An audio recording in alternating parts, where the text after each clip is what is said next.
Name the country in the Middle East that has the values, generally speaking, that we have. I can only name one. Why are we standing with all those who are against Israel? They've tolerated more provocations than probably any other country in history. And despite having enough arsenal of nukes to obliterate their enemies, believe me, they can take care of themselves. How many have they lobbed? Answer, 0. While everyone complains about all the evils that Israel has done to the Arabs and then picks apart each tiny imperfection with their democracy, by the way, a republic is ugly. Tens of millions of Arabs, tens of millions, have suffered atrocities at the hands of their own countries. Gays are still tortured today and killed. Bloggers jailed without cause, women humiliated, raped, and murdered, dissidents killed, protesters shot, terrorists born, suicide bombers given by their mothers. But Israel is the evil one? That's the obstacle to peace? Let me ask you this. How many homosexuals have been stoned to death by the Israelis? How many adulterers have been buried up to their neck in sand and stoned to death in Israel? How many bloggers have been jailed without cause? How many terrorists are wearing a yarmulke?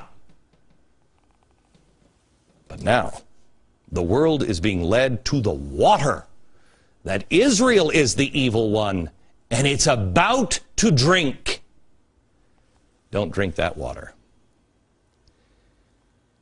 They have measurably, no, it's the Middle East.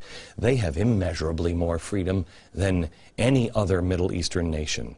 Women are free to drive. Women and our daughters can walk alone in the streets without being stoned or jailed. You can bring a Bible or a Quran into Israel.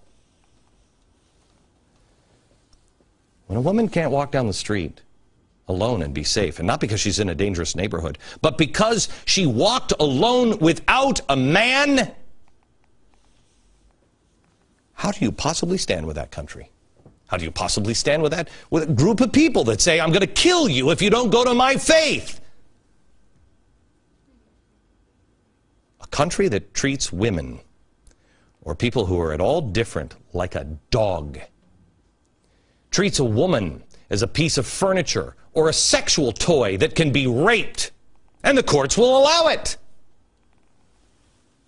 How is it that a country like ours actually listens to those evil people saying this is evil, and we believe it? How many Israelis have taken someone off the streets and then beheaded them on videotape just for political reasons? Our administration is siding with the wrong side. They are standing against good and encouraging evil in the Middle East. We are reprimanding the nation that is as flawed as we are and protecting the aggressors.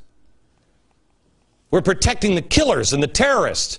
We have gone from a nation who was doing the wrong thing by siding with Mubarak to a nation who is doing an even greater evil by arming Al-Qaeda and the Muslim Brotherhood, which empowers Iran and also, in the end, destroys Israel. It is not difficult to tell good apart from evil. Let's start with some simple ideas. Voting rights. Generally speaking, which is better? Voting rights of Iran, Muslim Brotherhood, those who ran Al-Qaeda? How about free speech? Rights of women, rights of homosexuals. America and Israel? Or the people we seem to be siding with? I stand tonight with Israel.